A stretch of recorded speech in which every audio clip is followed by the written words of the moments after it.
my concern, the concern of many, is that we have come together as a committee with a profound mission of advancing opportunities for small businesses in this country.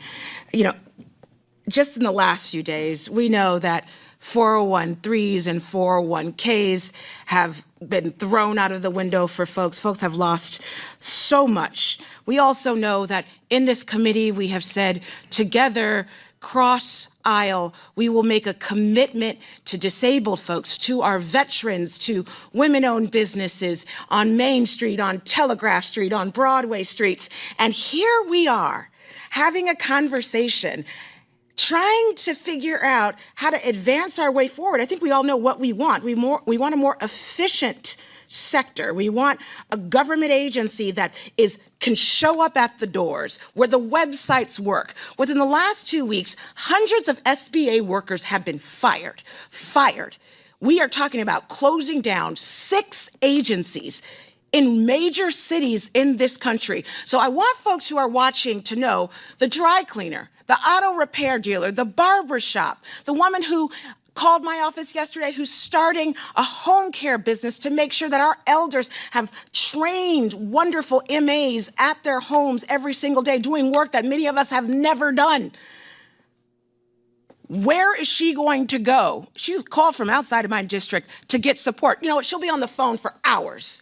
The websites, they were already difficult to access 3 administrations ago, 4 administrations ago. What are we doing? What are we doing? And now we have this conversation that has become real, that tariffs have met the doors of our small businesses. We know that entrepreneurs are already working day and night to keep their doors open. We also know that the cost of doing business in the last couple of weeks has shot up. These policies are cruel. They're cruel. And they don't focus on low income and middle income and working class people who are trying to get off a government dole, who want to make good for themselves and offer the folks in their communities and their sons and their daughters jobs. They want to send their kids to college. We are kicking them in the ribs. Not only the folks who work for small business agency, but the folks who are on the ground. You hire an inspector general and then you fire them. You fire tons of workers, hundreds of workers. And then we have a policy that chooses to enact tariffs that will destabilize this country. It's cruel, and we know that. We don't have to litigate that.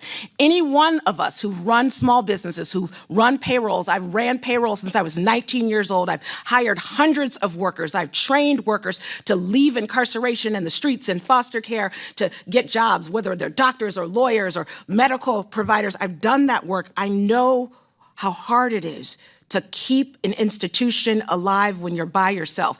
Fine, close 6 agencies and see what happens to our economy. We'll see. We'll see when you fire IRS workers, when you fire frontline workers in communities that are helping small businesses.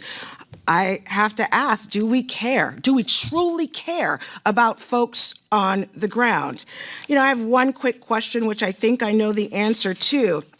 You know, with all that we're talking about, I want to say before I ask my question, it will be quick. This fiscal year alone in my district, our local SBA office has served on the, literally on the front lines, 822 small businesses, offering $351 million of direct loans to keep businesses afloat. If we care, we would advance those opportunities, not take them away. You're automating support through these actions.